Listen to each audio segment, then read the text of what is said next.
Bonjour, je suis en compagnie de Margaret Fraser, qui est la coordonnatrice générale du Lion et la Souris.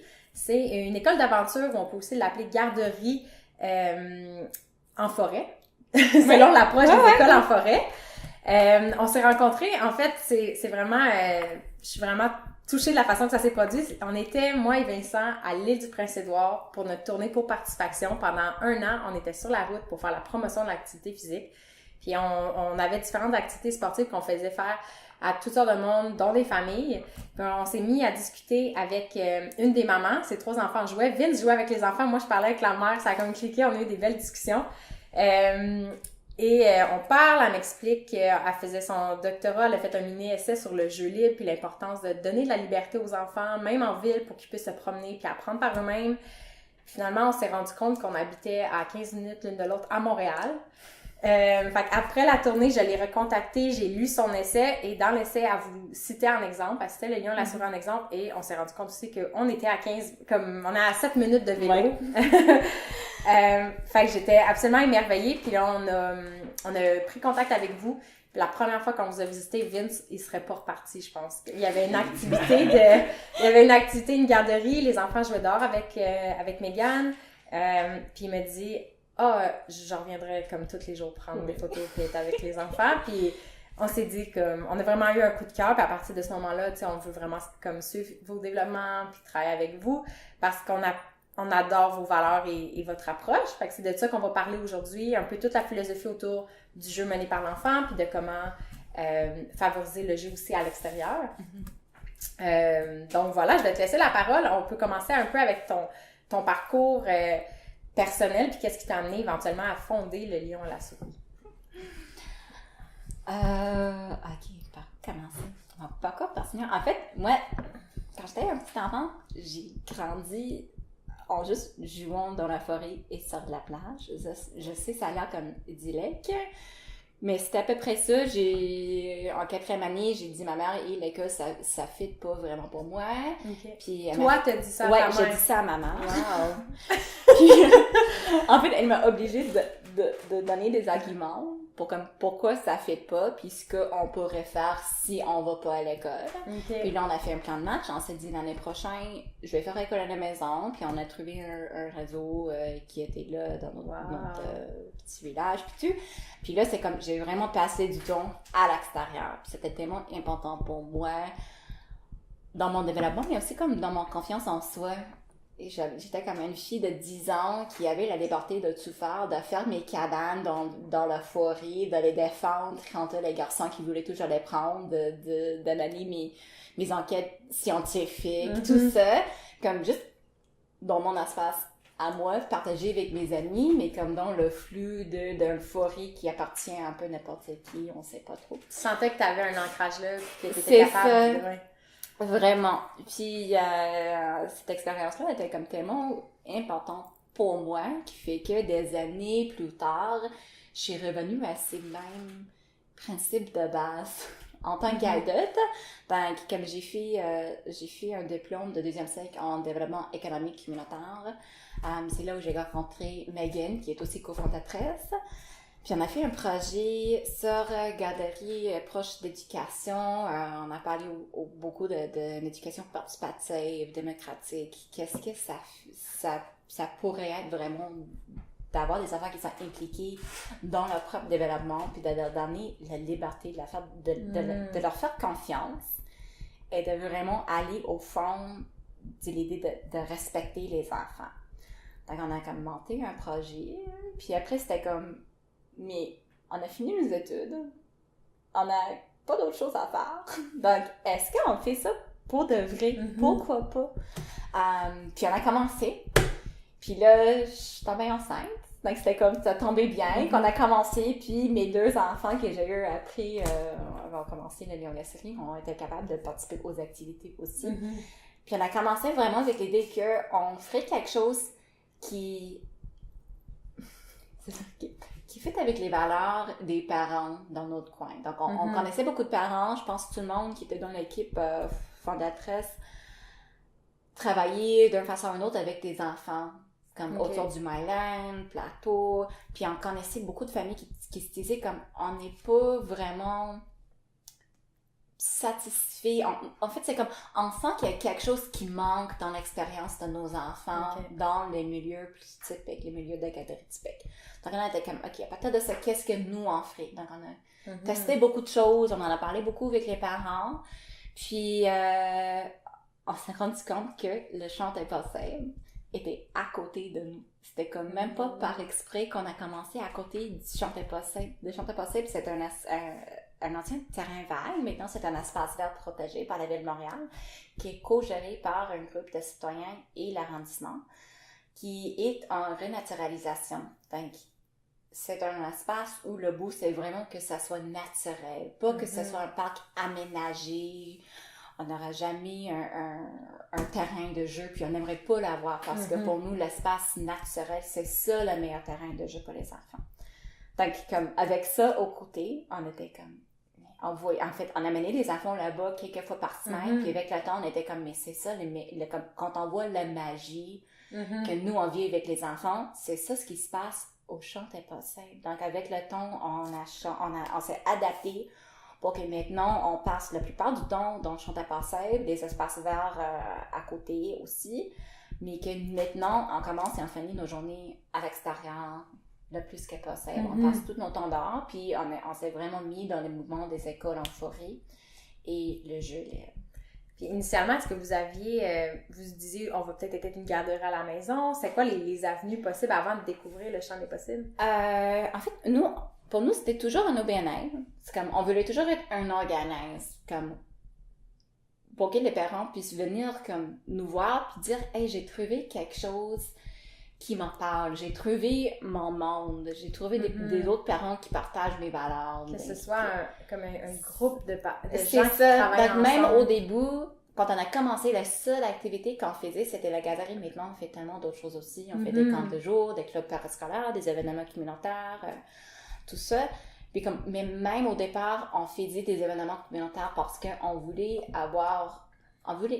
nourrir la communauté qui se formait, qui se développait autour de nous, qui ne trouvait pas sa place ailleurs. Puis vous allez continuer encore à faire ça. Je pense que vous aimeriez faire une soirée moi, juste pour le plaisir de rencontrer des gens qui pensent comme vous, puis amener des discussions. Oui, puis en fait, on va commencer des cafés causeries, comme des moments pour les parents d'échanger entre eux, mais de retrouver d'autres personnes qui sont intéressées par le jeu libre, qui se questionnent sur, OK, donner la liberté à mon enfant, oui, mais comment et quelles sont les limites, par exemple. Donc, c'est comme des questions, c'est comme nous, dans l'équipe, on y réfléchit beaucoup.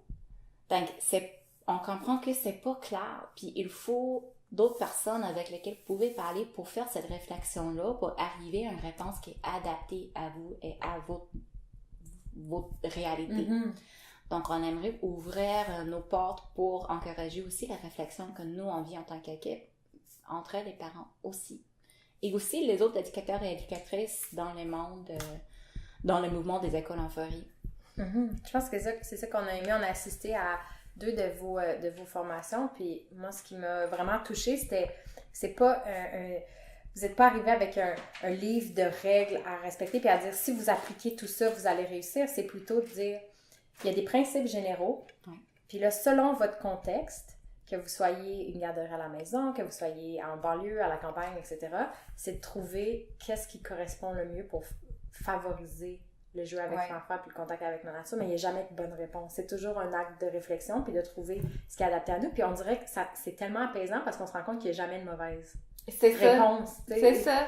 Mais on va parler des principes parce que les gens qui les connaissent pas, ils doivent se demander de quel principe on parle. Parce qu'il y a 2 branches. Il y a la philosophie du jeu mené par l'enfant puis il y a les écoles forestières. Fait qu'on va commencer avec les écoles forestières. Est-ce que vous, quand vous avez commencé le lion la souris, vous saviez que c'était ça que vous faisiez en allant jouer dehors? Ou vous l'avez découvert après? On l'a découvert après, un peu en même temps, parce qu'il y a un organisme qui met des liens entre les éducateurs et éducatrices en école en forêt partout au Canada, qui s'appelle l'Alliance canadienne Enfants Nature. Puis eux ont commencé à peu près le même moment que nous. Donc c'est comme, il y avait tellement du monde qui qui expérimentaient ça, qui cherchaient à aller plus loin, mais quand nous, on a commencé, il n'y avait pas un réseau en place qui disait « Hey, écoute, on fait-tu la même chose? Comme on peut partager nos ressources, on peut partager nos expériences. » Ça n'existait pas. Maintenant, on est tellement content que ça existe puis qu'on en fait partie. Donc, au début, on ne savait pas trop, mais il y avait quand même certains principes qu'on avait déjà en place, que nous, on sentait étaient déjà importants pour nous. Donc, il y a comme nos valeurs, en fait, qui soulignent toutes nos activités, c'est le respect des enfants et l'autonomisation des enfants. Donc, de vraiment penser que les enfants sont capables. Donc ça, ce sont les valeurs qu'on s'est données depuis le début. Ce sont les valeurs qu'on voit vraiment parmi tous les principes des écoles en forêt. Il y en a quand même beaucoup, si on parle comme techniquement des principes d'école en forêt, il y en a 10. Mais là, c'est en fait, c'est de dire, on respecte l'enfant, puis on privilège un contact avec la nature. Puis un des autres choses qui est tellement important dans l'approche canadienne des écoles en forêt, c'est qu'on va aller à la rencontre des gens tels qu'ils sont. Donc, qu'on va pas mettre une pression sur eux d'être plus courageux, d'être plus aventureux, d'aller dehors, qu'on fait... Tu sais, c'est comme... C'est pas un sport extrême, l'école en fait. Vraiment pas. Donc, c'est ça qu'on t'envoie des fois des articles qui parlent de « Ah, regarde comment ça se fait ailleurs. » Oui, travailler avec des marteaux, nous en fait. Oui, faire des feux, des choses comme ça fait tellement comme excitant de voir que ça se fait comme ça ailleurs, mais c'est pas nécessairement ça qu'il faut pour que ça soit une expérience de jeu de qualité, une expérience d'école en forêt de qualité.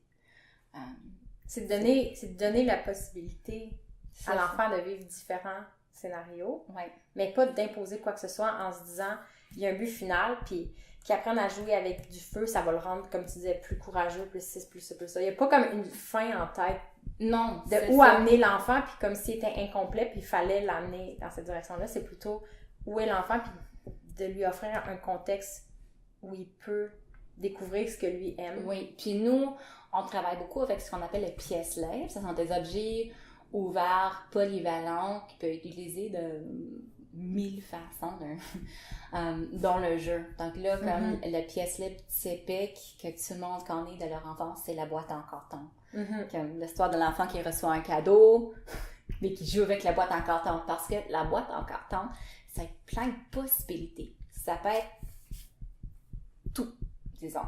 Puis le même principe s'applique aux autres objets ouverts et polyvalents qu'on trouve autour de nous. Puis nous, on sait que la nature, c'est la meilleure source des pièces libres qu'on peut trouver. Puis en plus, les pièces libres qu'on trouve dans la nature, ils changent avec les saisons. Ils nous remettent en contact avec le monde qui nous entoure en plus. Donc ça mène aussi une conscience de comment nous on vit, puis du contexte qui nous entoure et comment nos actions, notre façon de jouer, ça a des impacts sur l'environnement, sur les amis, tout ça. Donc, c'est vraiment comme mettre tout ensemble. Fait que, on va faire une visite guidée auditive pour les gens qui n'ont pas vu le champ des possibles. Parce que nous, c'est vraiment, on est tombé en amour avec l'espace, l'énergie, comment les enfants étaient libres de se promener.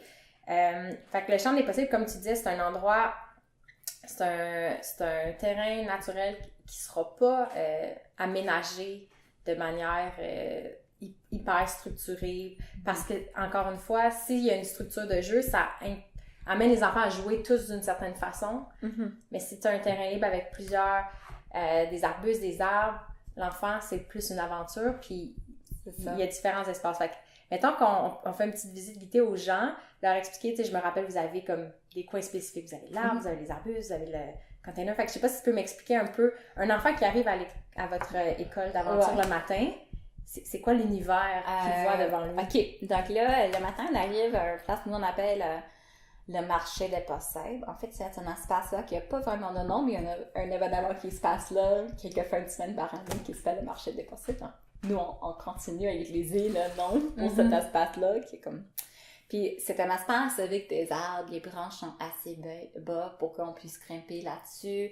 En hiver, maintenant, c'est là, il y a une grande colline de neige qui a été laissée par les travaux de déneigement. Donc, on a des montagnes pour glisser. On fait des cabanes en neige. C'est comme un univers vraiment à créer pour les enfants dans le marché des possibles. Parce que bien qu'on a des arbres, il y a moins de biodiversité. Pas qu'il n'y en a pas, mais il y en a moins que la biodiversité dans le champ des possibles qui peut être assez fragile. Donc là, on peut faire un grand montagne. On peut faire des choses comme ça avec moins de soucis. Donc c'est là où on se rencontre. Quand tout le monde est là, on traverse la rue pour aller à notre container, qui est un container industriel, avec du graffiti puis tout. Mais qui abrite vos c'est choses. ça qui abrite nos outils, nos pièces libres. Disons là, quand je parle de nos pièces libres, dans le possible, c'est comme des pneus, des rondins de bois, des bâches, comme des choses un peu comme, ça peut être sale, oui. Ça peut avoir l'air d'un déchet. On va le dire comme ça. Ça s'est déjà passé que quelqu'un qui voulait donner un coup de main a comme jeté nos trucs parce qu'on savait pas que c'était à nous. En tout cas, donc, c'est ça, donc c'est là où on trouve les pièces libres, puis où on a vraiment tendance à créer des cabanes, de créer des choses avec les objets que nous on amène. Puis ce qui continue, c'est comme un chemin qui suit la voie ferrée, qui ouvre sur le champ des possibles pour d'abriter. C'est tout le champ des possibles, mais c'est comme il y a c'est comme un doigt qui sort d'une main. Donc là, c'est comme quand tu arrives au container, tu arrives sur le doigt, puis tu suis le doigt, puis tu arrives aux mains, à la main, puis tu vois tout ce qu'il y a. Puis c'est comme une ouverture, puis là, tu vois une colline avec des arbres là-dessus. Il y a un arabier où nous, on s'assoit, on va prendre la collation avec des branches qui un érable? Ouais, un érable. Okay. Ouais. Donc, c'est ça. Puis ça, c'est comme les lieux de jeu que les enfants prennent. Moi, j'avais à l'érable. Puis là, c'est comme... C'est ça, il y a des noms. Des noms. La colline, l'érable, le pommier. Donc, c'est comme les petites places qui ont chacun leur truc. Puis selon les saisons, ça change quelle place c'est comme le préféré pour le moment, disons. Parce que ça dépend de ce qui se passe dans le champ des possibles. Mais c'est assez long. Puis disons, il y a aussi comme des travailleurs qui traversent le champ pour retourner au métro puis arriver au boulot. Donc c'est pas juste nous. Puis il y a des gens qui promènent avec leurs chiens, il y a des gens sur le vélo. Donc c'est vraiment comme... C'est une place qui est naturelle, puis qu'on travaille beaucoup pour que ça reste naturel, mais qui, en se trouvant en ville, vraiment, il y a quand même comme du monde. Oui, c'est ça. C'est une réalité. Donc, on peut parler peut-être d'école en forêt typique, puis comment vous avez dû vous adapter en ville. Fait qu'une forêt typique, dans certains endroits, ça peut être... Les enfants sont dans une forêt dense, avec pas nécessairement d'autres visiteurs ou passants. C'est vraiment comme une maison... T'es entouré complètement de la nature, il peut y avoir beaucoup d'animaux, j'imagine peut-être un petit peu plus qu'à Montréal, au champ des possibles. Puis j'ai vu des reportages, des fois les enfants sont dehors tout le temps dans la forêt, puis ils apprennent au contact avec la nature. C'est quoi la réalité en ville? Comment vous avez dû vous adapter? Je dirais, nous, on reste quand même dehors, comme on ferait dans une forêt, dans le bois dense. On n'est pas limité à cause de ça. Puis les gens que nous on rencontre quand on est mis à l'extérieur, la plupart du temps, ça enrichit vraiment l'expérience qu'on a. Puis la fête d'être en ville, ça fait qu'on trouve d'autres pièces libres qui sont fun. Donc c'est pas... Oui, on a des objets naturels, mais on trouve d'autres choses. Puis on a accès à autre chose aussi. Donc c'est comme un parti... Nous, on pense comme à l'environnement comme un autre éducateur dans la vie des enfants. Puis quand on est en ville, dans un espace naturel, oui, on a le côté nature, puis on a aussi les autres événements qui se passent. On a aussi, nous, notre bureau, c'est dans un espace de coworking, on a aussi nos autres coworkers. Puis là, c'est comme les coworkers, on en a déjà plusieurs qui sont artistes, qui ont fait des ateliers d'art avec les enfants, des choses comme ça qui fait que si on accepte tout comme étant notre environnement autour de nous, sans privilégier un objet ou une personne ou un animal, disons, comme dépendamment d'où ça vient, est-ce que c'est un produit naturel? Est-ce que c'est un produit qui a été fait par une personne? Là, c'est comme, si on privilège pas un sur l'autre, on comprend que nous, on est dans un milieu tellement riche. Puis, le fait d'avoir accès aux choses qui sont recyclées, qui viennent d'autres sources que la nature, ça diminue l'impact que nous, on a dans un espace qui est quand même fragile. Donc, si on se limitait à que ce que trouve dans la chambre impossible, notre impact serait beaucoup plus que ce qu'on a maintenant. Donc, c'est aussi comme mettre les deux ensemble, c'est une façon de montrer aussi un respect profond à l'environnement naturel. Nous, on prend pas trop de place en essaie, tu sais, c'est un processus d'apprentissage, mais de vraiment fournir les besoins de jeu des enfants, oui, en privilégiant un lien avec la nature, mais pas à dire que c'est que la nature qui compte. C'est de pas dire non plus, on est obligé de jouer avec des pneus puis de le voir comme une contrainte, mais plus de dire, notre réalité, c'est que le champ impossible est fragile, on peut pas nécessairement couper des arbres. On peut pas couper des arbres, c'est ça, on peut pas couper comme les on arbres. pourrait le faire en forêt. Ouais. Mais par exemple, comme quand les cols bleus qui travaillent pour la ville, ils coupent les branches à côté dans le marché des possibles, ils le laissent toujours sur la terre. Puis là, nous, on les prend, on les trouve.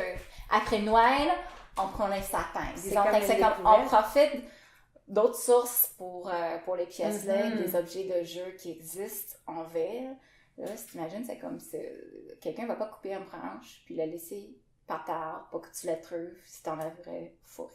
Mais peut-être tu pourrais couper une branche quand tu veux de l'arbre, tu veux, parce que l'impact sur la forêt complète serait pas si important que ce qu'on vit au champ des possibles. Tandis qu'au champ des possibles, vous connaissez sûrement tous les arbres, tu sais, puis comment ils sont faits, puis vous pouvez pas trop altérer ça. On peut revenir sur les pièces libres, parce que c'est aussi de changer son regard sur ces objets-là, qui, on l'a dit tantôt, peuvent être perçus comme des déchets puis pas importants, tandis qu'avec vous, avec les enfants, ça devient une richesse. Puis même, moi puis Vince, quand on prend nos marches maintenant, comme on observe, puis là, quand il y a des gros tas de boîtes, on pense à vous, puis là, des fois, on voit des pneus, puis on est comme « Ah, peut-être qu'il y en aurait besoin », puis on vous a déjà amené des tuyaux vraiment solides, de carton, puis ça devient comme une excursion, puis là, j'ai une couple de photos de Vince avec ces tuyaux qui s'en va au lieu de la souris. Fait que il n'y a pas de limite, c'est ça. J'ai l'impression que vous n'allez pas vers des objets qui ont une fonction déjà. Il n'y a pas de jouets, ce qui implique un certain type de jeu. Ça va être, je sais pas si tu veux donner comme toutes sortes d'exemples. D'exemples de pièces libres. Donc, mais je pense surtout aux exemples d'hiver, comme on est en plein hiver. Mais comme nous, c'est les seaux, les pelles, les bâches sont vraiment bien comme pièces libres en hiver. Parce qu'en été, on prend aussi des tissus. Mais en hiver, printemps, automne, quand c'est un peu mouillé, là, si tu prends un bâche, ça peut faire la même chose. Tu peux t'asseoir là-dessus, tu peux faire une cabane avec ça, tu peux le laisser tu peux faire beaucoup de choses avec les bâches. Les pneus, nous, on a des rondins de bois. C'est super. Je veux les recommander à tout le monde, sauf que ça n'existe pas ailleurs. Ce sont des rondins en cèdre qui ont été faits par un collectif d'artistes, qui s'appelle Leisure. C'est une reproduction des rondins de bois qui étaient à le terrain d'aventure à l'Expo 67 à Montréal. Donc, qui a été refait pour l'exposition sur l'Expo qui était fait au Musée d'art contemporain de Montréal. Puis après l'exposition, les artistes nous les ont donnés. Ils disaient, hey, faut vraiment que ces morceaux de bois ont une vie qui continue, puis qui sert au jeu. Puis c'est ça. Des rondins qui s'imbriquent, en fait. Qui s'imbriquent, ouais. Mais ça se fait aussi avec des rondins plus typiques. Avec ça, on fait le jeu de bascule, on fait des cabanes, Je parle beaucoup des cabanes, mais c'est ça que j'aimais en tant qu'enfant. Mais c'est ça, c'est comme... Pour ça, c'est comme si t'en prends deux, puis tu mets un en dessus, puis un autre. Tu vas avoir, en fait, comme un vrai jeu de bascule, comme on aurait dans un terrain de jeu, sauf que ça serait adapté à la grandeur, à la vitesse, puis comme à l'enfant qui le constitue. Puis comme dans ce cas-là, nous, on le fait toujours avec un adulte à côté pour accompagner l'enfant dans la construction d'un tel jeu. Puis leur demander, c'est comme, comment est-ce que tu te sens là-dessus? Est-ce que tu te sens solide? Est-ce que tu aimerais que je tiens l'autre côté? Disons, c'est comme des choses comme ça, comme pour donner des outils pour que eux-mêmes puissent voir s'ils se sentent en sécurité, s'ils aimeraient qu'on fait un ajustement avant de continuer. C'est de... un peu comme... Un autre truc que moi j'adore, j'ai jamais fait ça de ma vie, c'est ça qui est fou, c'est de grimper aux arbres. T'as jamais fait ça? Pas vraiment, non. Je pense que je suis pas rendue à une branche très... Non, je pense pas.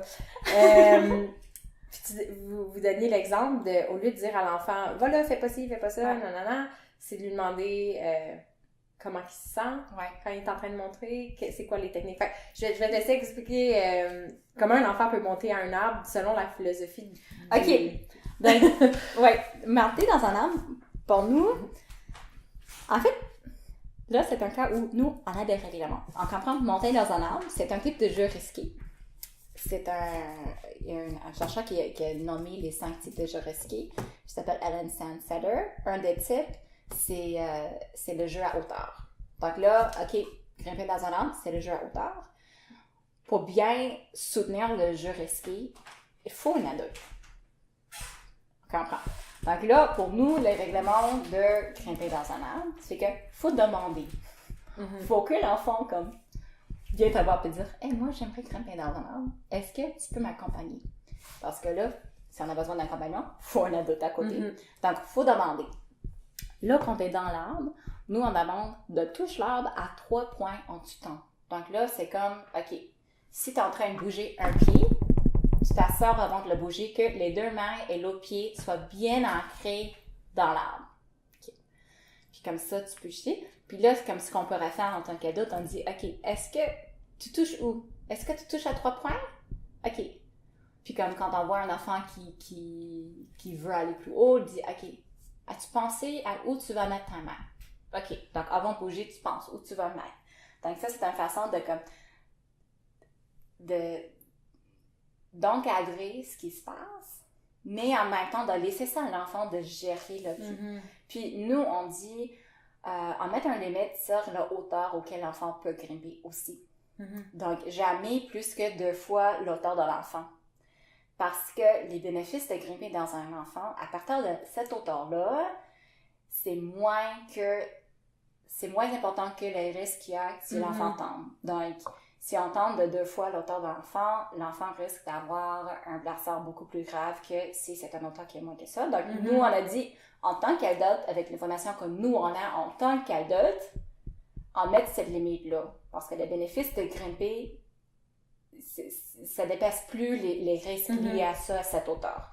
Mais l'enfant peut toujours descendre puis grimper de nouveau. Tu sais, pour comme rêver, comme continuer de grimper. Donc, c'est ça les 3 règlements pour grimper dans les arbres que nous, on a. Donc, c'est une recette de comme, nous, on dit pas quoi faire aux enfants, mais on donne un encadrement qui est quand même clair, puis pour certaines activités, s'ils souhaitent le faire, il faut le faire selon les consignes. Parce que sinon, on n'est pas en train de gérer un risque. On est juste en train de se mettre en danger. C'est ça. Il y a une grosse différence entre les deux. Fait que dans le fond, l'approche du jeu libre, c'est d'offrir un environnement physique intéressant pour l'enfant. Fait que ce soit des éléments naturels ou des éléments comme créés par l'homme avec des pièces recyclées, etc. Puis c'est aussi que l'attitude de l'adulte puis son approche favorise l'autonomie de l'enfant. Parce que si l'enfant il a plein d'opportunités, mais qu'à chaque fois il se sent surveillé ou il est dirigé, il va pas apprendre de la même façon. Fait que j'ai l'impression que vous mettez beaucoup de travail aussi à réfléchir à votre approche. Ça doit être des grosses réflexions de dire comment est-ce qu'on appuie puis on aide sans pas opprimer, mais tu sais, sans limiter le pouvoir décisionnel de l'enfant. Fait que j'ai l'impression que c'est une danse, puis vous l'apprenez toujours de jour en jour, puis de fois en fois. Mais, fait qu'il y a un côté, c'est la liberté pour l'enfant, mais c'est pas un laisser-faire. C'est ça. moi j'aime beaucoup dire, nous on donne pas de programmation, on donne de l'encadrement. Donc là, c'est dire, c'est l'enfant qui choisit à quoi on joue, mais nous on est quand même là pour que l'enfant arrive à faire ce qu'il veut faire, disons, ou pour s'assurer que l'enfant se rend conscient des limites physiques qui existent dans la vraie vie, des risques qui existent, parce qu'on sait, c'est pas tout le temps que l'enfant est déjà comme, disons, il y a aucun enfant qui sait d'une façon naturelle que si je tombe à cette hauteur-là, ça serait beaucoup plus grave. Faut qu'il l'apprenne. C'est ça, donc il y a certaines limites. Il y en a qui diraient déjà, pour moi, c'est assez haut. OK. J'aimerais descendre. C'est comme, ils sentent ça, un peu de peur, un peu de, c'est comme ça. Nous, on aime beaucoup dire, est-ce que c'est épeurant, est-ce que c'est épeurant drôle? Si c'est épeurant drôle, ça veut dire que on est en train de prendre un risque, mais c'est excitant.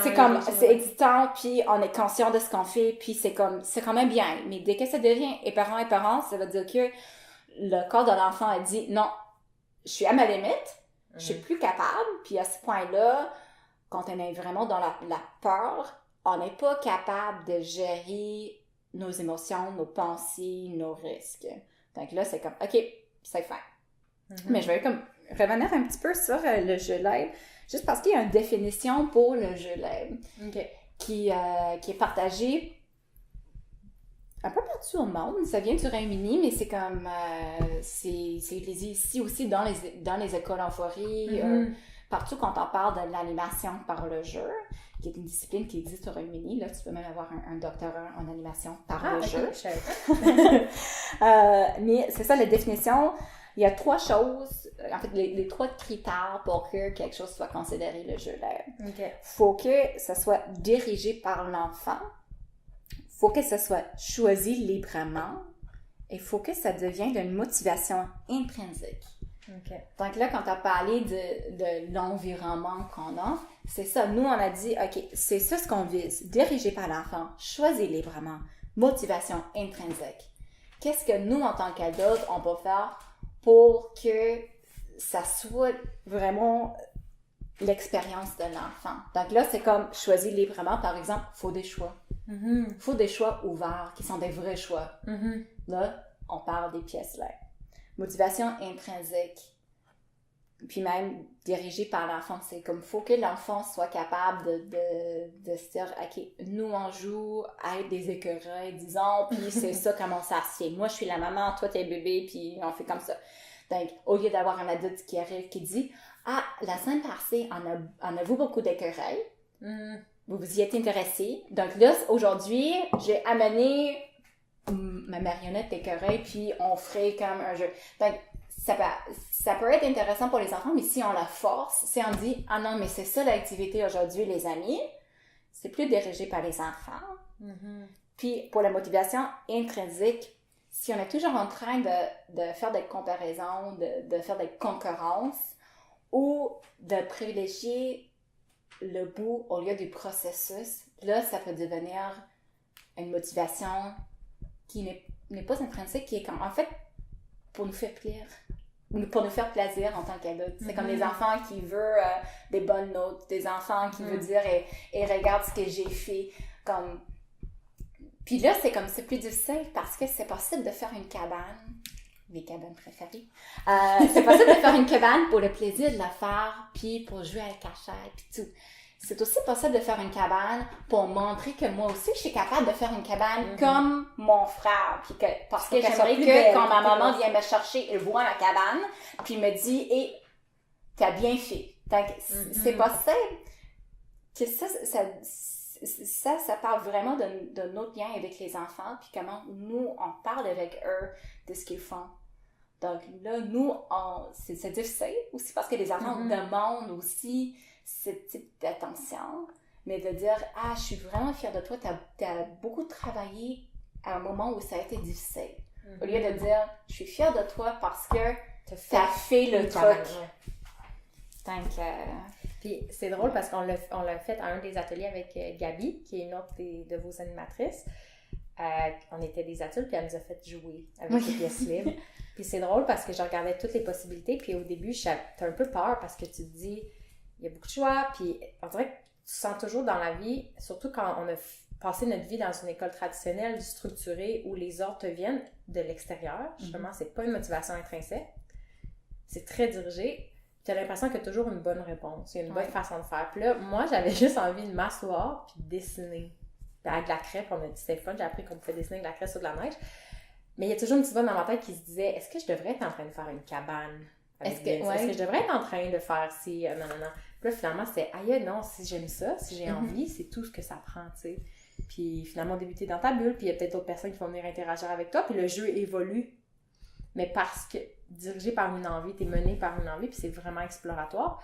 Puis il y a quelque chose d'apaisant, mais réellement déstabilisant au départ. Ouais. Fait que je me demande si, vous, dans votre approche, avez-vous eu de la résistance? Parce qu'on veut vraiment, dans une société programmée, structurée. Ouais. Ça nous rassure de se dire, comme tu dis, à la fin de la journée, l'enfant va avoir appris ça. À la fin de l'année, il va avoir appris ça, puis il faut qu'il y ait à telle année, telle année. Fait que c'est quoi les perceptions récurrentes que vous avez par rapport à votre approche? Comme, est-ce que vous avez, mettons, négatif, est-ce qu'il y a des gens qui ont y a-t-il de la résistance par rapport à une approche? La résistance qu'on entend, je dirais, c'est plutôt comme juste les gens qui nous retrouvent par hasard en passant. Okay. Comme, c'est déjà arrivé plusieurs fois où les enfants sont en train de jouer dans un flaque d'eau, puis quelqu'un dit ah, mais c'est sale, l'enfant devrait pas comme tu devrais pas laisser les enfants faire comme ça, choses comme ça. Mais je dirais, ce qui est le plus difficile, c'est comme tu disais, c'est comme les enfants vivent dans un monde où la plupart du temps, c'est vraiment comme c'est ça ce qu'on va faire dans la journée, c'est ce qu'on va arriver à faire d'ici la fin de l'année dans l'école, que dans nos comptes de jour en été, on est très conscient du fait que les premières fois qu'un enfant arrive dans nos comptes de jour, pour la plupart, c'est aussi la première fois qu'ils arrivent à une activité, puis où il n'y a pas d'activité. Comme c'est à eux de décider quoi faire. Puis pour eux, ça peut être déstabilisant. Donc, pour aider les enfants dans cette transition, nous, on offre ce qu'on appelle les invitations à jouer. Donc, ça se peut on prépare un petit quelque chose. Ma collègue Gabi fait toujours la même chose aussi pour le groupe Parents du Petit. C'est un groupe de jeu pour les parents avec les enfants qui jouent ensemble parce qu'on sait, en tant qu'adultes, nous aussi, on trouve ça déstabilisant. Donc, on aimerait avoir quelque chose à faire avec nos mains, disons. On aimerait comme avoir des trucs. Puis pour les petits, quand on commence à s'habituer à jouer dehors, avoir quelque chose qui est là, pas juste des pièces là, mais comme de voir un adulte qui est en train de jouer avec, ça montre que on s'attend juste à ce que tu joues. Tu vois ce que l'adulte fait, joue aussi. Donc, c'est ça, les invitations, ça fait un peu le pont entre le monde d'activités dirigées par les adultes et le sentiment de liberté que l'enfant va finalement arriver à avoir, disons, au camp de joie à la fin de la semaine, va arriver le matin puis dire c'est ça ce que moi je veux faire aujourd'hui. Mais quand même, la première journée, c'est difficile. Mais ça serait plate de vivre toute ta vie puis ne pas savoir quoi faire une journée où t'as rien à faire. Ouais, c'est pas savoir qu'est-ce que toi t'as envie de faire, ça. Pas ce que tu devrais faire, pas ce que tu penses. C'est ça, c'est comme vraiment, c'est quoi qui va te faire plaisir de faire. Puis en termes d'encadrement, un court documentaire qu'on a vu qui nous avait vraiment inspiré, c'est The Land, qui est sur un terrain d'aventure en Angleterre. Oui, en Angleterre. Mais en fait, en Wales, donc Royaume-Uni. OK. Puis il y a quand même il y a différentes approches. C'est comme un spectre, en fait, du niveau d'encadrement ou d'implication que les animateurs vont avoir. Puis je pense que tu m'expliquais que eux, leur philosophie, c'est l'adulte, je ne même pas des adultes, je pense que c'est des jeunes animateurs. Oui, mais pas trop jeunes, comme ils ont quand même une certaine formation. OK. Fait que c'est un terrain qui est bien délimité. Par exemple, c'est un terrain d'aventure, je me rappelle bien, il y a des murs, puis c'est un espace avec toutes sortes de trucs qui pourraient avoir l'air d'être une junkyard. Je dirais de l'air, ça a vraiment l'air d'être un junkyard. Et eux, leur intervention, c'est vraiment différent. C'est presque l'adulte est invisible.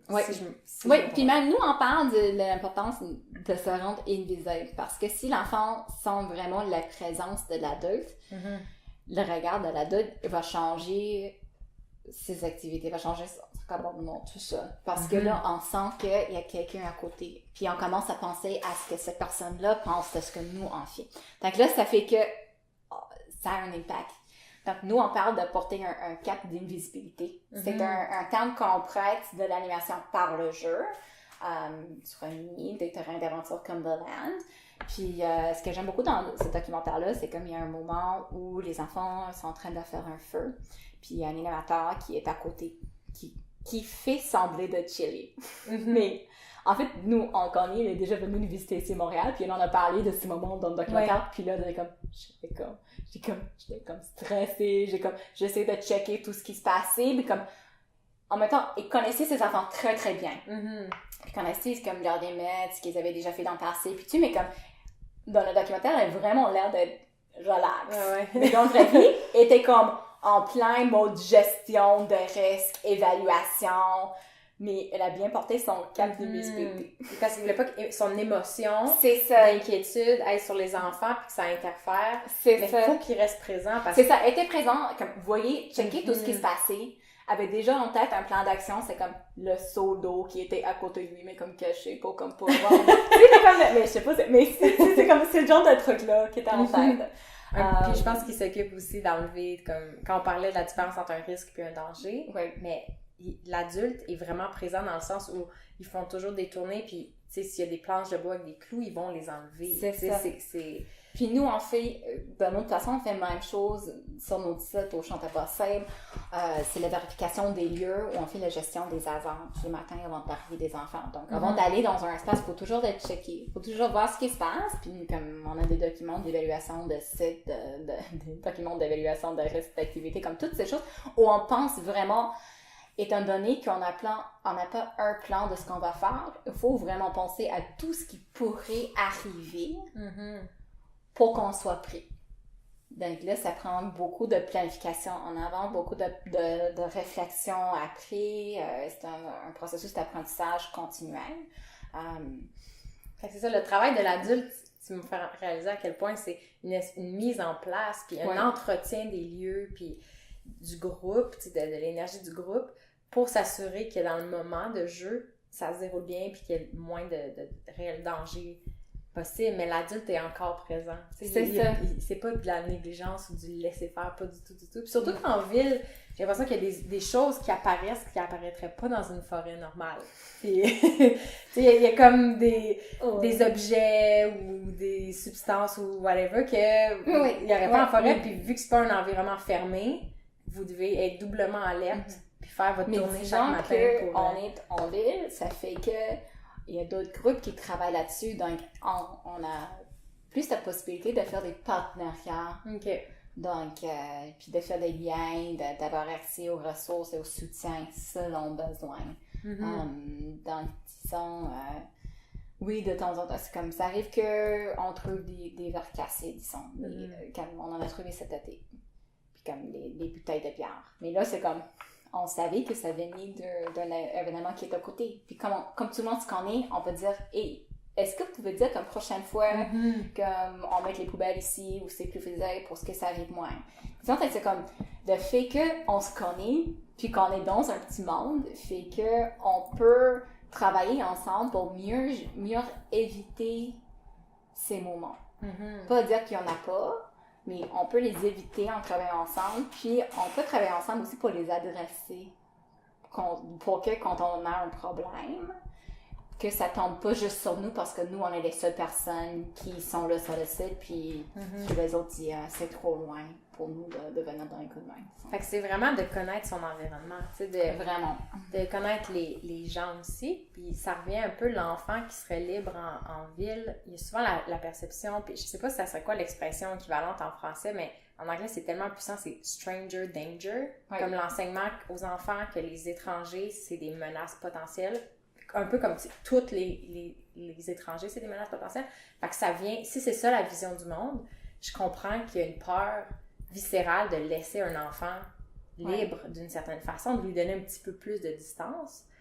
Puis j'ai ressenti quand je discutais avec toi que c'est plutôt peut-être d'enseigner à l'enfant de bien connaître son environnement. Puis si tu joues dehors puis que tu finis par tisser des liens avec tes voisins, c'est plus des étrangers, puis t'es capable de départager l'adulte qui peut t'aider, puis l'adulte c'est que tu ça, connais c'est pas. ça. Donc pour nous, on essaie vraiment de faire des liens, puis de montrer aux enfants les liens que nous on a fait.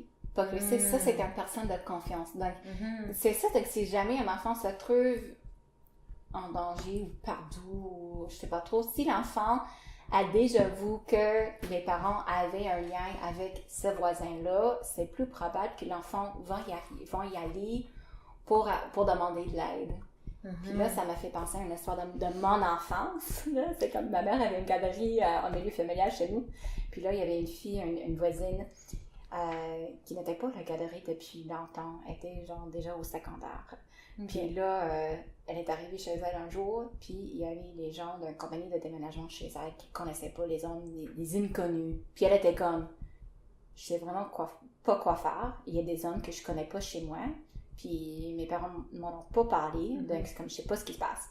Puis là, même si elle avait d'autres voisins autour d'elle, ce qu'elle a fait, elle est comme venue, elle a marché quelques coins de rue pour arriver chez nous. Parce que là, il y avait déjà le lien. De confiance. C'est ça. Elle sentait qu'il y avait quelque chose qui allait pas.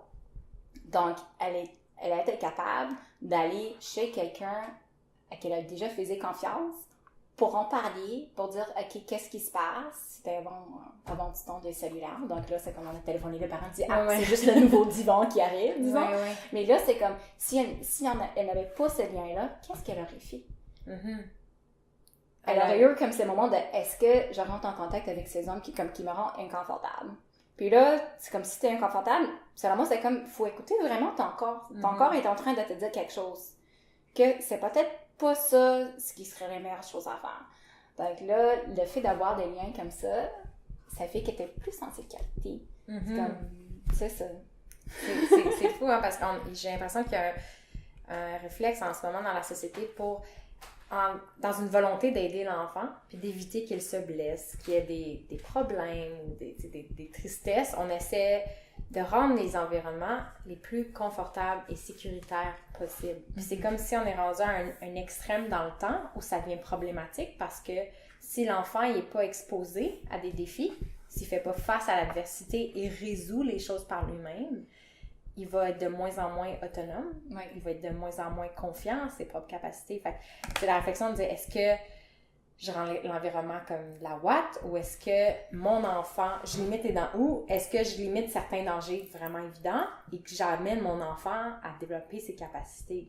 Comme ça, dans n'importe quel contexte, l'enfant va se débrouiller. Puis faire ce changement-là, même moi, encore une fois, comme adulte, ça me faisait réfléchir que pendant longtemps dans ma vie, j'avais peur des problèmes qui se présentaient vers moi. J'étais une personne très anxieuse, puis j'avais peur des problèmes qu'il allait avoir à moi parce que la perception que j'avais de moi, c'était que je n'étais pas capable de faire face aux problèmes. Puis que j'allais pas m'en remettre, puis que j'allais être stressée, puis que j'allais pas survivre. Puis maintenant, je me dis, peut-être que je peux investir dans certaines de mes forces, apprendre l'intelligence émotionnelle, comment travailler en équipe, ces choses-là. Puis quand tu te sens outillé, le futur fait moins peur parce que tu te dis, j'ai ce qu'il faut. J'ai l'impression que c'est ça qui peut vous amener.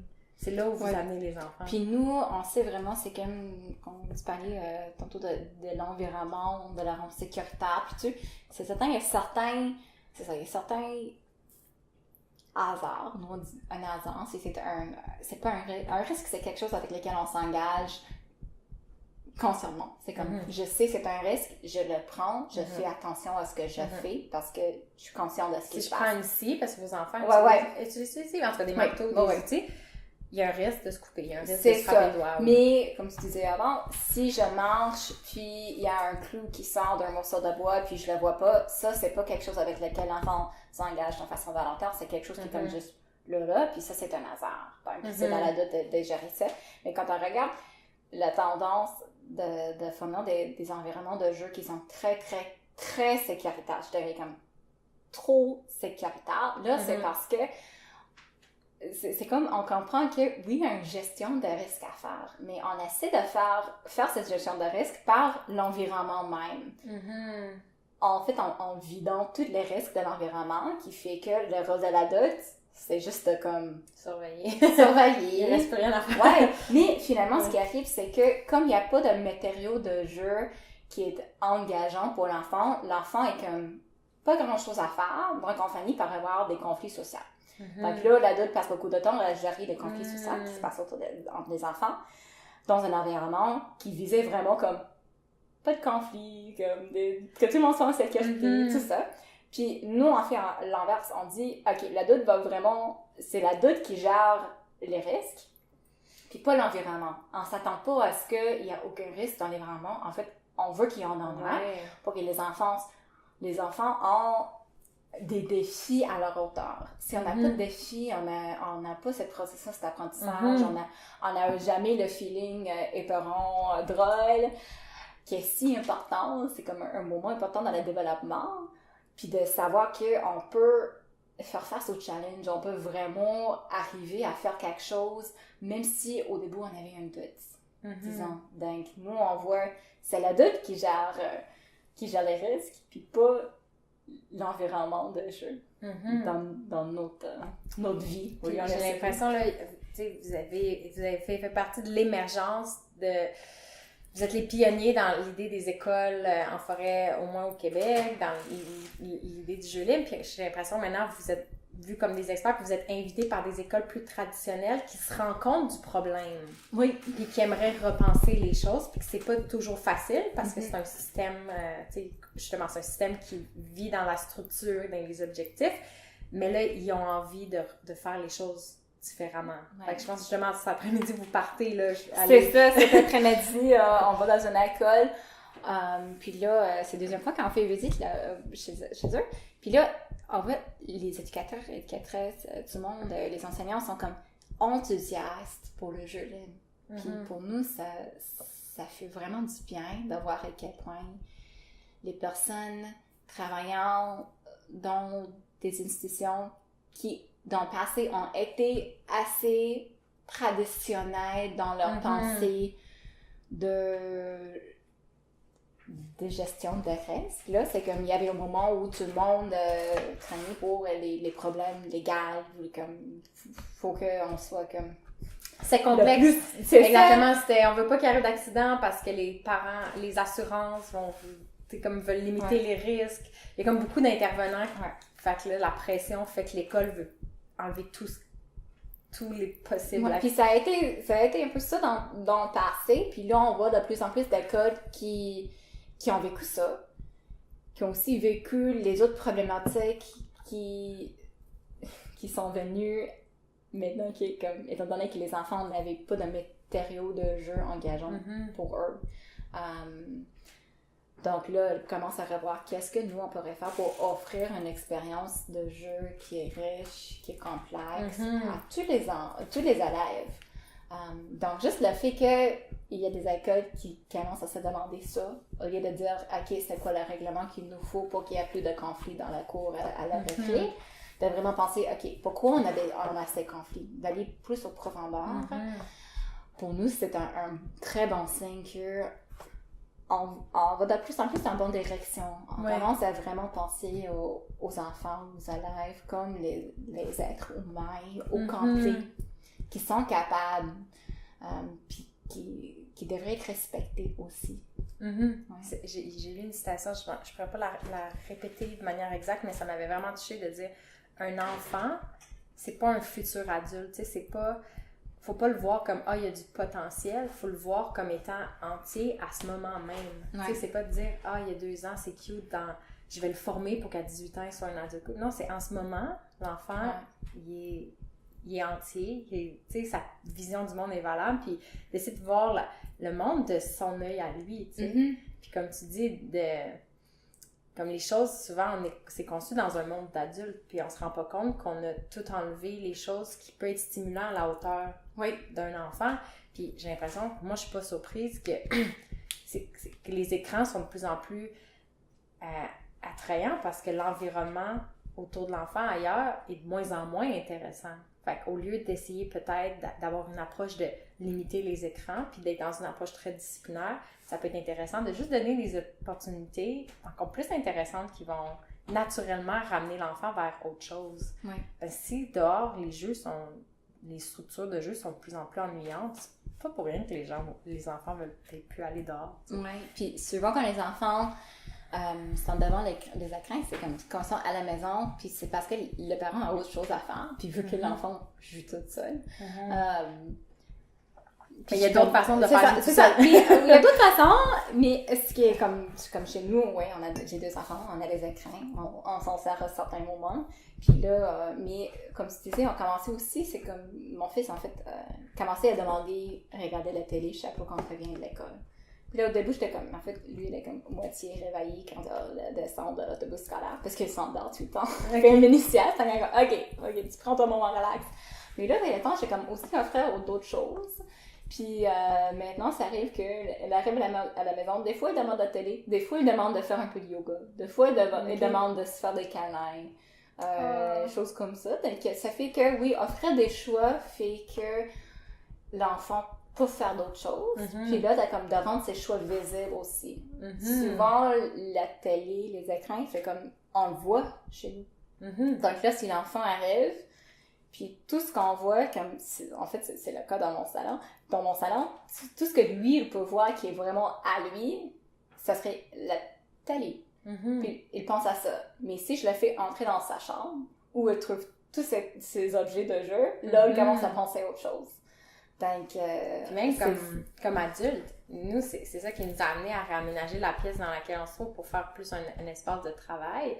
Parce qu'on s'est rendu compte que la majorité des maisons, des lieux, c'est aménagé pour le confort, puis que la plus grosse pièce, c'est souvent le salon avec le divan confortable, puis la télé. Puis c'est normal, dans un environnement comme ça, d'avoir envie de s'asseoir puis d'écouter la télé. Oui. Puis on s'est dit, au lieu d'essayer de vaincre ça à chaque jour, puis de se motiver à pas s'asseoir puis à pas écouter la télé, on s'est dit, on va le rendre pas accessible, tu sais.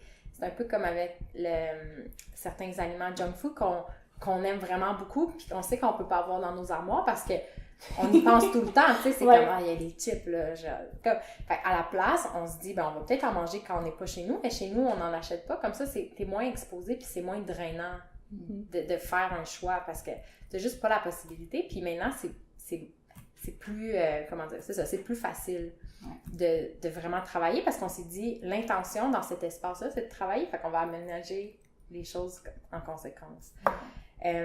Avant de rentrer plus en détail sur comment peut-être favoriser le jeu libre à la maison, j'aimerais revenir sur un élément par rapport au jeu dehors, c'est la saleté. Je pense qu'une des grosses problématiques, peut-être encore plus dans les écoles traditionnelles, c'est l'idée que faut pas que l'enfant soit sale parce que ça va salir les planchers. Il y a comme beaucoup de problématiques autour de ça, mais la saleté, ce qu'on juge comme étant sale, en fait, c'est aussi un terrain de jeu vraiment intéressant. Fait que comment est-ce que vous adressez ça au lion et la souris? Justement, le jeu dans la boîte, le jeu dans la neige à pluie. Dans nos activités sur notre site au champ de possède, on doit juste bien s'habiller. Donc, disons que dans l'équipe,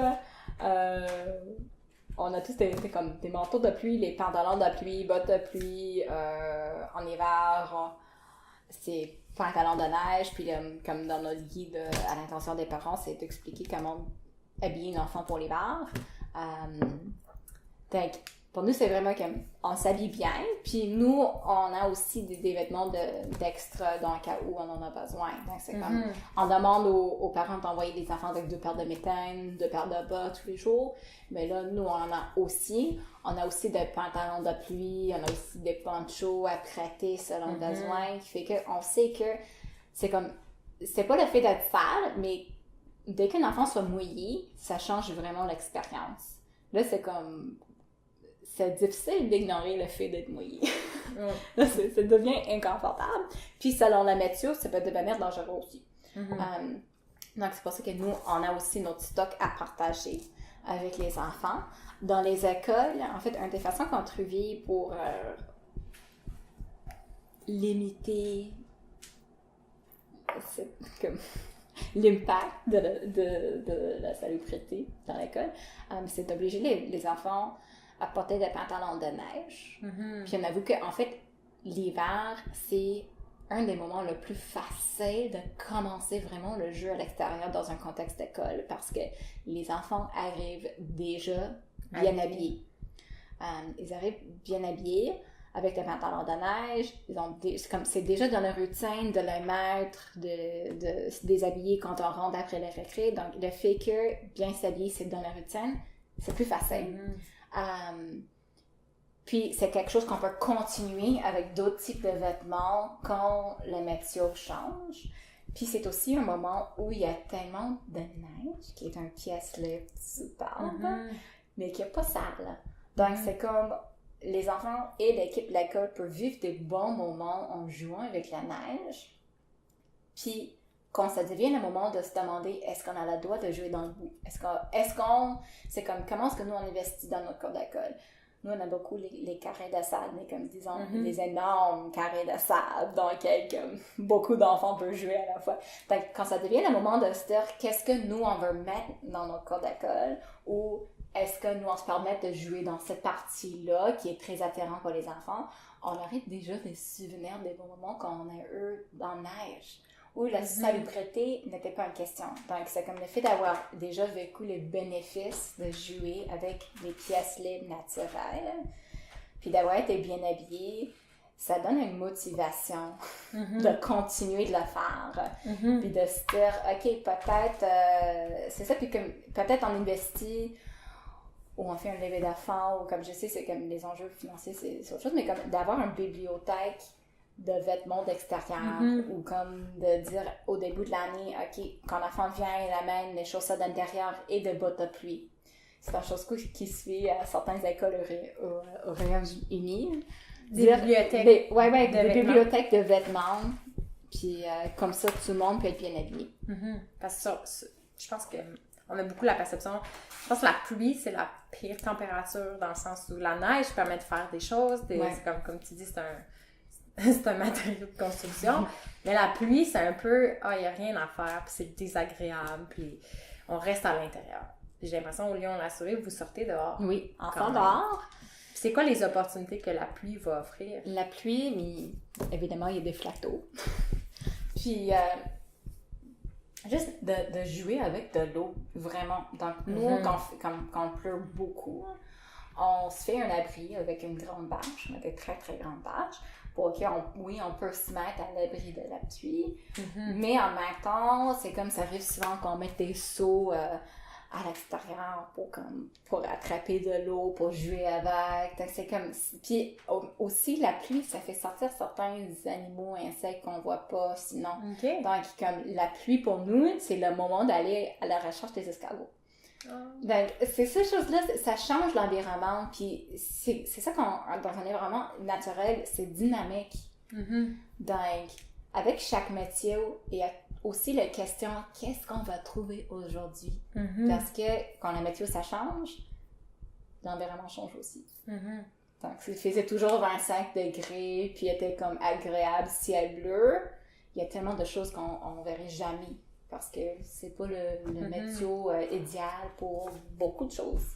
Ouais, c'est le fun de dire, il n'y a jamais un mauvais contexte. Il y a toujours quelque chose à faire, parce que si il fait froid puis que c'est glacé, ben il y a des jeux à faire avec la glace. Puis si la neige est collante, tu fais des choses avec la glace. Il y a toujours, peu importe la situation, il y a toujours des possibilités. Je pense que c'est ça qui fait du bien.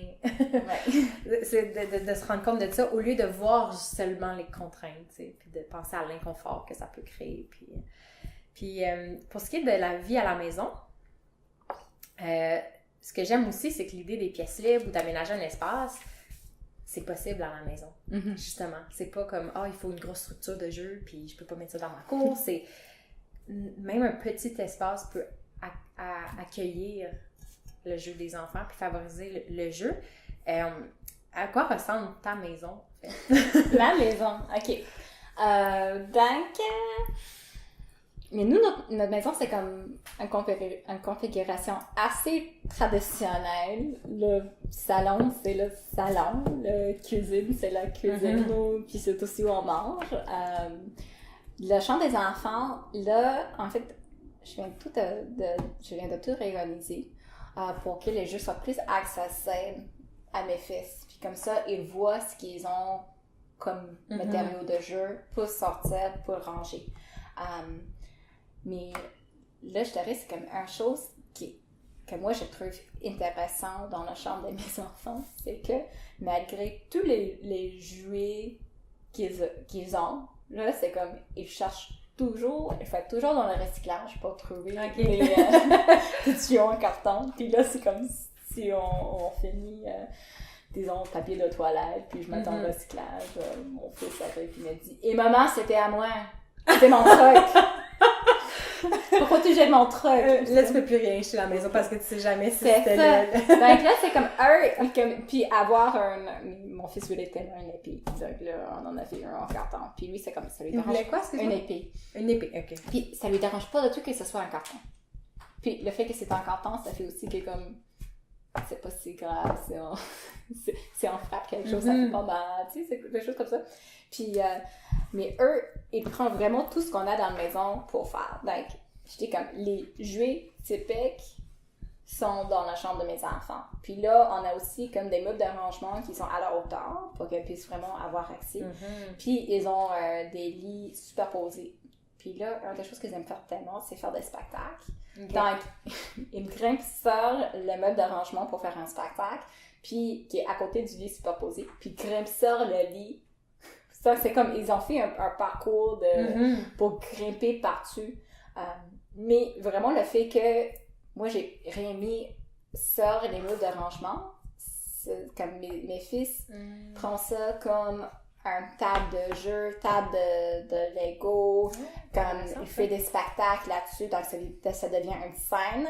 Puis c'est quelque chose de très solide, donc j'ai pas de souci, c'est grimpe là-dessus. Étant donné que nous, on n'a vraiment pas l'espace pour un structure de jeu, puis j'ai 2 garçons qui veulent vraiment... Vous vivez en ville. C'est ça, on est en ville, on habite sur le premier étage, donc on a des voisins, donc c'est comme, on n'a pas de cours en arrière. Donc, on s'est adapté. Puis, comme notre balcon en arrière, l'été passé, j'ai mis une tarte aux joueurs sur le balcon. J'ai fait un abri à partir des anciens draps. Des anciens quoi? Draps. Draps, ok. Ouais, donc c'était comme des draps de Transformers de mon chum de son enfance. Donc, ça faisait complètement trip pour lui aussi. Mais en tout cas, c'est ça. Donc, on met des pièces libres sur le balcon pour jouer. Puis dans le salon, en fait, ce qu'on a, c'est tellement de coussins. Puis une petite tente. OK. Donc là, c'est comme ça se range assez facilement parce que nous, on a beaucoup de des invités, donc on voulait avoir de l'espace pour du monde. Mais en même temps, il y a quelque chose pour eux, donc on a comme des coussins en mousse qui sont longs. Puis là, ça fait que les enfants les prennent pour dessus. Ça devient un cheval. Ça devient... Donc, c'est comme un des objets de jeu préférés des enfants, malgré tout ce qu'ils ont dans leur chambre. Ça, leur coup de cœur, c'est pas des jouets. C'est ça, c'est pas des jouets typiques. Comme il y a certains qui aiment, certains, mon plus jeune, il aime tellement les chevaux. Donc, tout est un cheval pour lui. Mais c'est ça, donc... C'est des objets un peu ouverts, puis c'était aussi comme quand nous, on fait le tri dans la maison, on pense « Ah, mais ça serait le fun pour les enfants. » Donc, on le met à côté pour eux, au lieu de juste jeter les trucs qui n'étaient pas faits exprès pour eux. C'est le fun que les enfants repensent la fonction des objets. Tu sais, de dire, avec une cuillère, tu peux pas juste manger, ou ça peut donner une pelle, ça peut donner quelque chose pour faire de la musique, ça peut frapper, puis... On l'avait vu quand on était allé. La première fois qu'on est venu voir, je pense que j'avais amené des balles de tennis. Puis les enfants, ils les ont pas nécessairement lancées. Ils ont fait une structure avec des objets comme. Tu sais, c'était pas comme des tuyaux, même pas. Ils avaient fait une structure. Puis leur fun, c'était de les faire glisser. Puis les balles revolaient partout. Puis c'était tellement mignon. Puis là, tu sais, ils voyaient comment ils étaient ingénieux parce qu'ils déplaçaient les choses pour faire les balles aller plus loin. Puis Megan était à côté, tu sais, elle avait pas besoin d'intervenir, mais tu voyais qu'ils amélioraient leur setup à chaque fois, puis c'était magnifique, genre. Puis c'était pas comme, oh, on a des balles de tennis, on va jouer au baseball. Comme on va jouer au tennis, c'est juste une chose qui roule. Tu sais, c'est comme la base, c'est juste un objet qui roule, puis ça c'est libérateur aussi. Je pense qu'il y a beaucoup de systèmes de cuisine aussi dans vos pièces libres. Qui peut être fait à la maison. Donc, c'est ça, nous, comme au lieu d'un série, on fait beaucoup de ce qu'on appelle la cuisine debout et la cuisine de neige.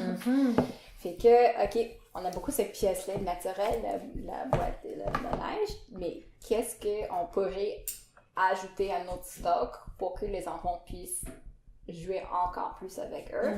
Donc là, c'est comme ces matériaux de cuisine qu'on achète, disons, comme dans les friperies. Puis ça fait que comme ça devient une invitation pour ceux qui ont besoin d'un plus de comme OK, une idée à quoi faire, mais ça devient tellement de choses. C'est pas comme le casserole, ça reste toujours un casserole. Ça devient juste un contenant.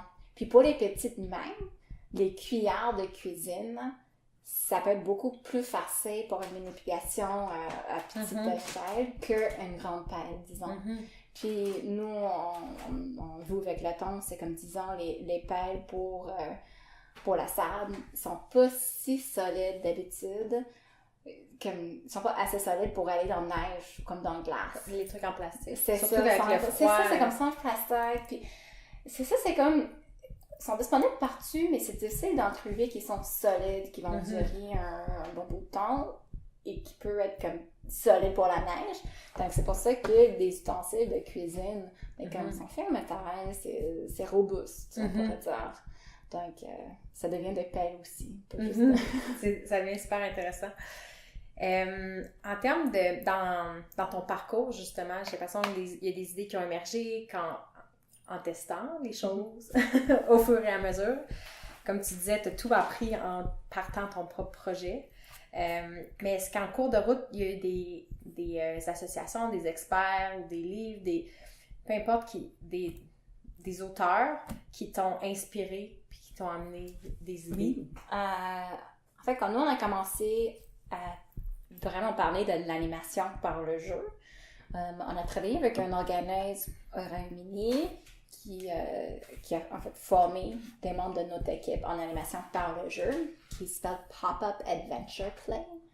Puis c'est eux c'est grâce à eux qu'on a pris le concept de terrain d'aventure éphémère.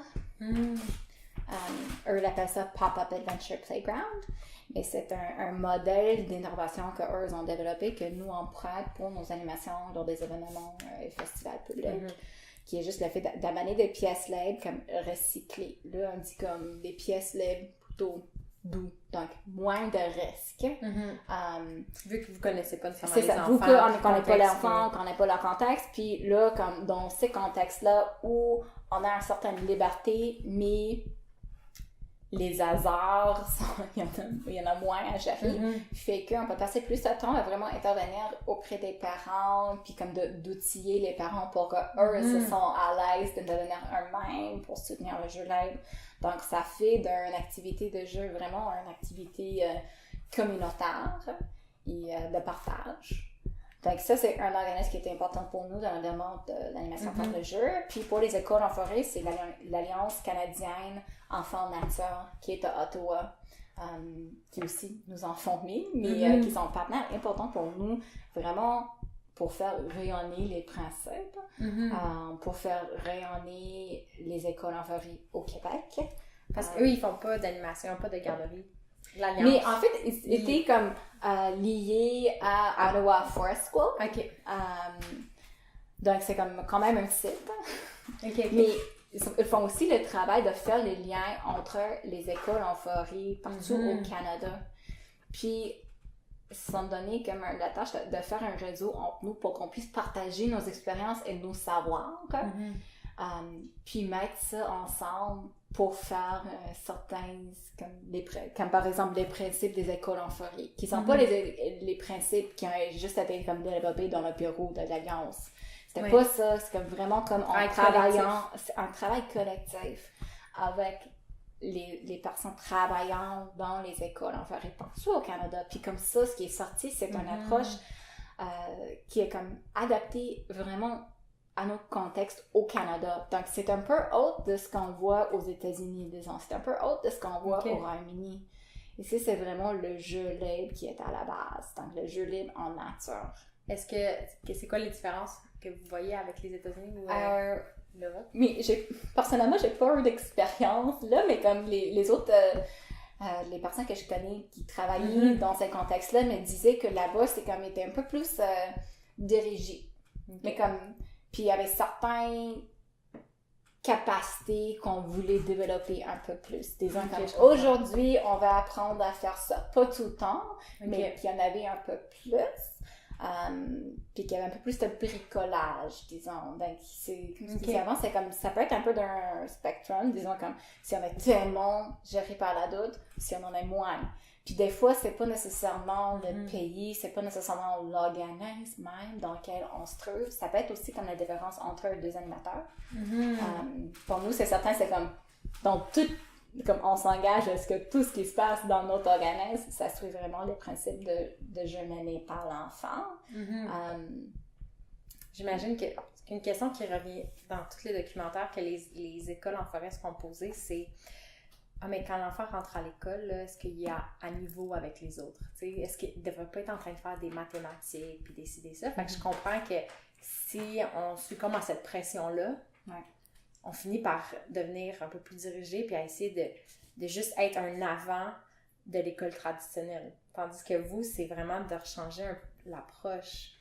Puis ça change vraiment beaucoup l'interaction avec l'enfant. T'as aussi amené des livres? Oui! Vince nous fait un petit signe pour le temps. T'as aussi amené des livres? Je sais pas si c'était des coups de cœur à toi? Oui, en fait, j'ai amené des livres parce que nous, on travaille vraiment pour que les documents, les livres, les principes dont on parle, pour que ça soit disponible en français.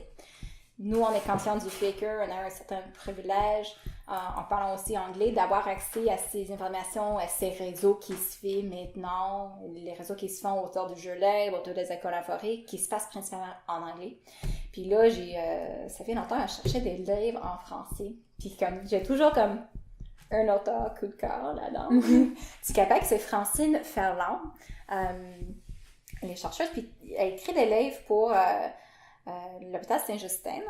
Puis là, il y en a un que j'ai lu récemment qui est comme plus pour les parents, qui répond aux questions puis aux inquiétudes dont on a parlé un peu, comme est-ce que le jeu libre, ça suffit? Est-ce que c'est assez? Mon enfant joue à la même chose tout le temps. Qu'est-ce que je devrais penser de ça? Des choses comme ça. Puis ça s'appelle le jeu chez l'enfant. On va le montrer. C'est des questions-réponses. C'est ça, puis ça, c'est vraiment adapté pour les parents. Puis là, elle parle des objets polyvalents, comme nous. Donc, c'est-à-dire comme vraiment les principes sur lesquels tout notre travail est basé, tout ça, c'est quelque chose qui est déjà reconnu ici, qui existe déjà dans les recommandations, tout ça. Donc, c'est pas nouveau. Peut-être notre façon de l'encourager est un peu autre à ce qu'on voit ailleurs, mais les principes de base, puis la recherche sur laquelle c'est basé, c'est déjà ici accepté. J'ai aussi amené 2 autres livres, qui sont aussi de Francine Ferland. Et si on jouait, c'est un livre qui est déjà dans 3e édition. Je peux montrer ici. Mais ça, c'est un texte comme fondamental sur le jeu au Québec. Donc là, il y a tellement de questions. Ça va plus en détail, disons, sur le développement de l'enfant, le rôle du jeu libre. Puis aussi, un livre qu'elle a écrit, Viens jouer dehors, qui explique pourquoi le faire, les contraintes qui existent, puis démystifie un peu aussi, comme, des fois, on pense que c'est pas possible. Mais là, si on va vraiment... en fait, il y a des façons de faire. Donc, c'est ça, elle explique vraiment comme les contraintes qu'on vit en tant que parent, en tant qu'adulte, puis les bienfaits pour un peu inspirer les gens d'y arriver quand même. Je pense que c'est vraiment ça que je retiens quand on va vous voir, on sent que c'est possible.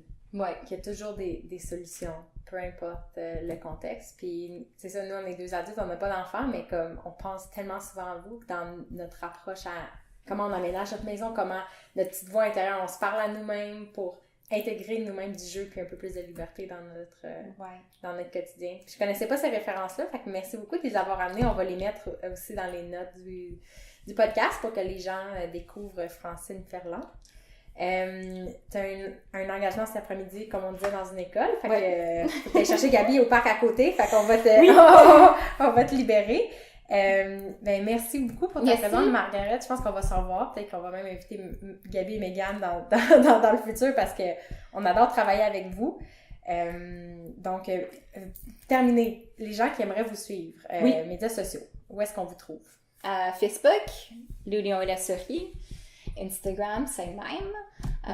Puis notre site web, c'est lelionetlasurie.com. Donc, ils peuvent...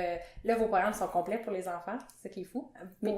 Jusqu'à l'automne. Mais le compte d'été, il nous restait place. Donc, OK. Fait que dans le fond, vous offrez un service d'animation pour les enfants, des fois des trucs par enfant et aussi des formations pour des gens qui veulent être éducateurs, c'est plus les principes, la réflexion autour du jeu libre.